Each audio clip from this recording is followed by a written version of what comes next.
Guys মা বলতেছেন আমি একসাথে মায়ের বৌমাকে নিয়ে উঠতে মানে তুমি আজকে সপ্তাহে দুটো ছবি লাগাবো। এই দুটো ছবি কিন্তু আমাদের আগের বাসায় ছিল ওয়াল লাগানো, তো এই বাসায় আসার পর থেকে এটা নিয়ে দুইটা ছবি আর কি। তো এটা হয়ে লাগে তাই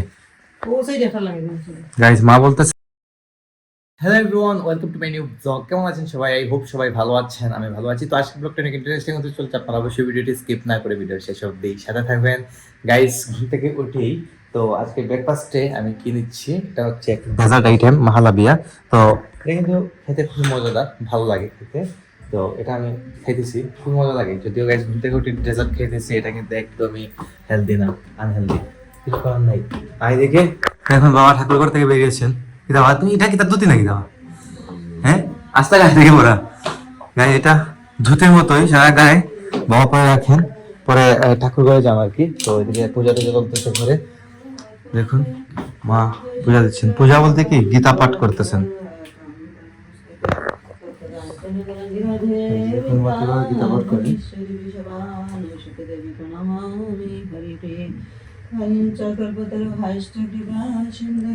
তো এটা হচ্ছে গিয়ে আমাদের ঘরে রেগুলার রুটিন। এইরকম প্রত্যেকদিন সকালে উঠে পূজা পাঠ করেন মা, উঠে পরে গীতা পড়েন। সারাদিন মানে সারাদিন না, মোটামুটি দুপুর পর্যন্ত কেটে যায় মায়ের এরকম। যাই হোক, এই হচ্ছে অবস্থা। আর শীতের দিনে রোদ গাইস আসলে খুবই মিষ্টি রোদ, ভালো লাগে রোদ লাগাতে শুধু, যদিও সময় হয় না অতটাও।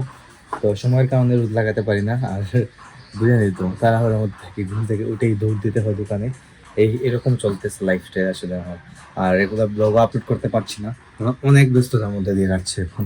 তো এরকম ব্যস্ত, হ্যাঁ আমি থাকি, হয়ে যায় মাঝে মধ্যে, সেটা আপনারা জানেন, অবগত আছেন, আগে থেকে আপনারা আমাকে দেখতেছেন।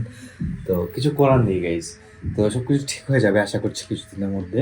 কারণ হচ্ছে ঝামেলা তো একটু বেশি, কারণ নিজের উপরে সবকিছু যায়। যাই হোক, তো আমি দোকানে আবার গেছিলাম, দোকান খুলছি, খুলে দিয়ে আসছি। কারণ দোকানে কিছু কাজ টাজ করতে হয় সকালে সকালে, এই কাজগুলো সেরে আমি আসছি বাসায়।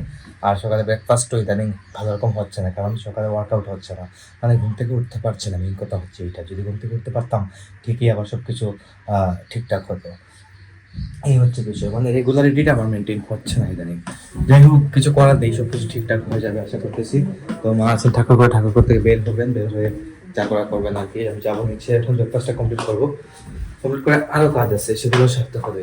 তো রেগুলার ব্লগ আপলোড হচ্ছে না, মানে একদিন পর পর আপলোড দিতে পারছি না ঠিকঠাক মতো, কারণ ওই যে ব্যস্ততা দৌড়াদৌড়ি। আর তারপর হয় কি, এমনও দিন আছে যে আমি সকালে যদি বের হই, বাসায় আসতে আসতে মানে লাঞ্চে আসতে আসতে সন্ধ্যা হয়ে যায়। তো সন্ধ্যার সময় আমি শ্যুট করব কি আর আপলোড করব কি, আমি মানে এসবই খুঁজে পাই না কিছু। যাই হোক, এই হচ্ছে অবস্থা। আর তাড়াতাড়ি তো এখন দিকে সন্ধ্যাও হয়ে যায়, এখন দিনটা অনেকটাই ছোট, মানে এখন বেজে গেছে, মানে বলতে বলতে মনে হয় যে 1টা বেজে যায়, 2টা বেজে যায়, 2টা বাজলে সন্ধ্যা হয়ে যায়। এটা আসলে কিছু করার নেই, আসলে এরকমই চলতেছে এখন। আর স্বাক্ষর আছে গাইস, স্বাক্ষর হচ্ছে গতকালকে না, গত পরশুদিন স্বাক্ষর গেছে ওর ফ্রেন্ড সার্কেলকে নিয়ে একটা ট্যুরে। তো ও গাই একটু ঘুরতে পছন্দ করে, আপনারা সচরাচর জানেন, যেহেতু ছুটিতে আসছে আর বন্ধু বান্ধব সবাই যাচ্ছে, ও যাচ্ছে। তো ট্যুরটা হচ্ছে বোধহয় 5 থেকে 6 দিনের একটা ট্যুর, বলছে 6 দিনের মধ্যে চলে আসবে। তো দেখা যাক, ওদিকে আবার যাওয়ার সময় চলে আসতেছে আস্তে আস্তে। তো ও একটু ঘোরাঘুরি করতে বেশি পছন্দ করে, তাই ওকে আমরা বাধা টাধা দিই না তেমন একটা। করো, তার কারণ হচ্ছে ও এমনিতেই তো অনেক পরিশ্রম করে ওর স্টাডিটা নিয়ে। তো এই চলতেছে, আপনারা অবশ্যই ভিডিওর শেষ অব্দি সাথে থাকবেন। তো গাইস এখন লাঞ্চ করবো, বাস দোকানে ছিলাম সারাদিনই, এখন আসলাম। আর এদিকে লাঞ্চে দেখুন সবাই খাওয়া দাওয়া করে নিয়েছেন।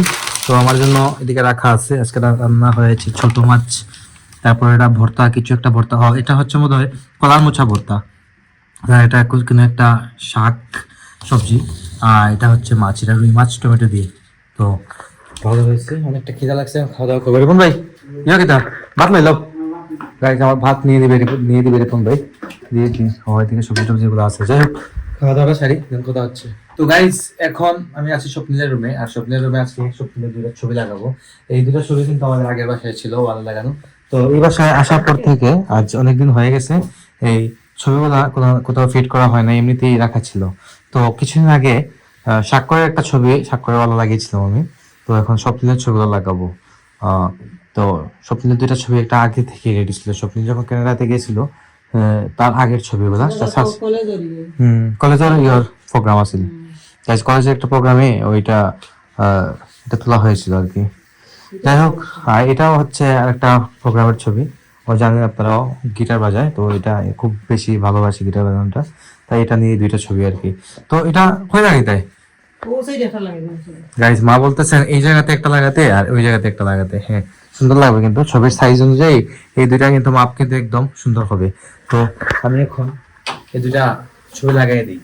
তো এগুলো এমনিতে গাইজ বাসায় পড়ে আছে, লাগানো হয় নাই। তো আমার জন্য ফ্যামিলি ফটো একটা আছে বড়, দেখুন।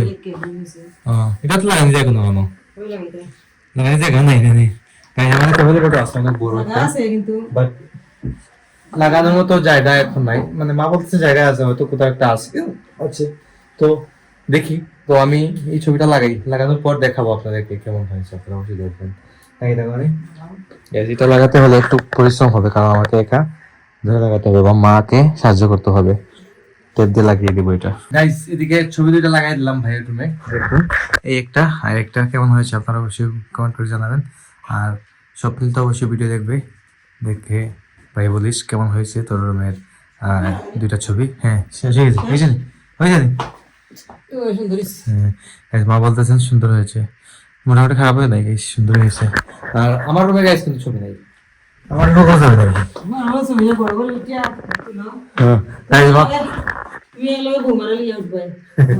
গাইজ। মা বলতেছেন আমি একসাথে মায়ের বৌমাকে নিয়ে উঠতে, মানে বিয়ের পর বিয়ে করে নাকি বউকে নিয়ে ছবি তুলে ওয়ালে লাগানোর জন্য। তো এগুলি গাইজ আমার রুমে কিন্তু অনেকটাই উল্টাপাল্টা হবে। দর্শক, আমি কিন্তু ছবি তুলতেছি না, লাগাইতেছিও না। এটা মা আমাকে বারবার বলছিলেন যে ছবি তুলে লাগানোর জন্য, বাট আমি লাগাচ্ছি না, আমি জানি আমার উল্টাপাল্টা হবে। তো এখন লাগাই দিলে আবার ঝামেলা আছে, কারণ মাপ মতো তৈরি করবো, সাইজ মতো তৈরি করবো, তৈরি করার পর দেখা যাবে যে পরিটা আমার খুলতে হবে। আর এদিকে মা যা বলছেন তাও মোটামুটি সত্যি, খারাপ কিছু না, খারাপ বলার নাই। এটা পরে দেখা যাবে যে এটা তৈরি করে রাখার কোনো জায়গা নেই, আবার রাখতে হবে অন্য জায়গায়। ছবি তো গাইজ তুলে রাখা আসলে কিরকম জানি লাগে। আমার কাছে দেখুন ছোট ছবি দুইটা, এটা আমার রুমে রাখছিলাম, বা এটা আমার রুমে আগেও ছিল, বাট এখনো রাখছি আর কি। বাট কোথাও আমি ওয়ালে ফিট করে নাই, কারণ আমি জানি ওয়ালে ফিট করলে এটা ঝামেলা হয়ে যাবে। তো আমি ওটা একটু কমই মানে লাইক করি আর কি। তো করলে আমার কথা হচ্ছে যদি লাগাই একদম ফিক্সড করে দেবো। ফিক্সড ওটা হচ্ছে আমার পছন্দের। এই ঠাকুর করে পুজো করা শেষ করছি, ফিক্সডের ছবিটা আপনারা দেখছি কি ফিক্সডের ছবি হচ্ছে গাইজ, এটা দেখছেন, দেখুন। এটা কিন্তু আমি আমার চয়েসে লাগাইছিলাম, মানে এই ছবিটা আর হাত দিতে হবে না, খুলতে হবে না, কিছু করতে হবে না। এইগুলো হচ্ছে আমার একদম চয়েসের ছবি। বা স্বাক্ষরের যেটা লাগাইছি এটা হচ্ছে আমার একদম পছন্দের, এই যে স্বাক্ষরের এটা। তো এটা আমি নিজের হাতে তৈরি করেছি, মানে নিজে তৈরি করেছি, এটা আমার চয়েস দিই। যাই হোক, এই হচ্ছে অবস্থা।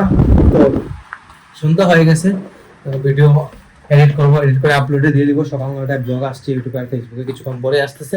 তো আপনারা আমাকে ফলো করতে চাইলে আমার ফেসবুক ইনস্টাগ্রামে ফলো করতে পারেন। আমার ফেসবুক ইনস্টাগ্রাম লিংক নিচে ডেসক্রিপশনে পেয়ে যাবেন। এন্ড আই হোপ আজকে ভিডিওটা আপনাদের ভালো লেগেছে। ভিডিও ভালো লাগলে অবশ্যই লাইক করবেন, কমেন্ট করবেন, শেয়ার করবেন, এবং চ্যানেল নতুন হয়ে থাকলে সাবস্ক্রাইব করে সাপোর্ট করবেন। তো দেখা হচ্ছে নেক্সট ভিডিওতে। ততক্ষণ ভালো থাকুন, সুস্থ থাকুন। Thank you so much for watching.